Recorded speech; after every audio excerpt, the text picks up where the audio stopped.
नमस्कार सम्पूर्ण शुभेच्छुक मनहरुमा म साहित्यकार तथा देउडा सर्जक अनिपाल कार्की सुप्रिमको तर्फबाट यहाँहरुलाई आज विशेष त असार 15 गते दही चिउरा खाने दिन धान दिवसको अवसरमा मैले एउटा गजल कोरेको छु। शुभकामना नामको गजल तपाईहरुलाई के कस्तो लाग्छ अन्तिमसम्म सुनिदिनु होला। गजल म यसरी सुरु गर्छु। शुभकामना छ जसलाई हलो थाहा छैन, शुभकामना छ जसलाई हलो थाहा छैन, आफू जन्मेको हुर्केको थलो थाहा छैन। शुभकामना छ जसलाई हलो थाहा छैन, आफू जन्मेको हुर्केको थलो थाहा छैन।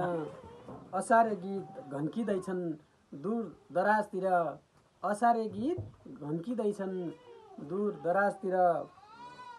सुगममा बसेको हुँदा उच्कलो थाहा छैन, आफू जन्मेको हुर्केको थलो थाहा छैन।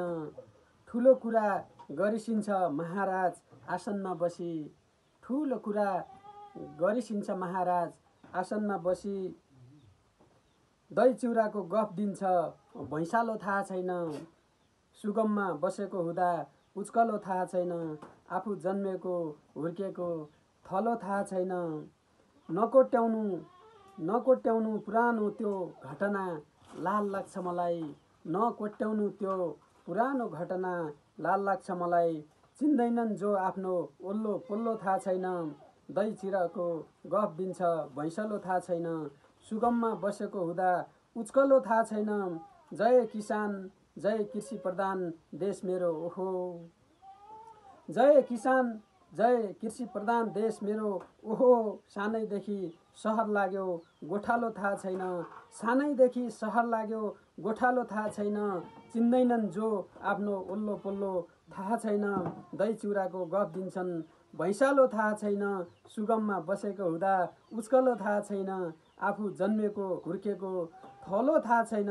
शुभकामना छ जसलाई हलो थाहा छैन, शुभकामना छ जसलाई हलो थाहा छैन। धन्यवाद। अब यस्तै चाहिँ मेरा सिर्जनाहरू हेर्नको निम्ति Anipal Karki supreme page, facebook plus चाहिँ युट्युबमा गएर अनिपाल कार्की सुप्रिम भनेर सर्च गरेर त्यसमा भएका भिडियोहरू हेरेर लाइक शेयर कमेन्ट आफ्नो प्रतिक्रिया दिनुहोला। साथै आजको यो गजल कस्तो लाग्यो तपाईहरुले हेरेर प्रतिक्रिया दिनुहुनेछ भन्ने मैले आशा व्यक्त गर्दै यहाँहरुबाट अहिलेलाई छुट्टिन्छु। हस्त नमस्कार।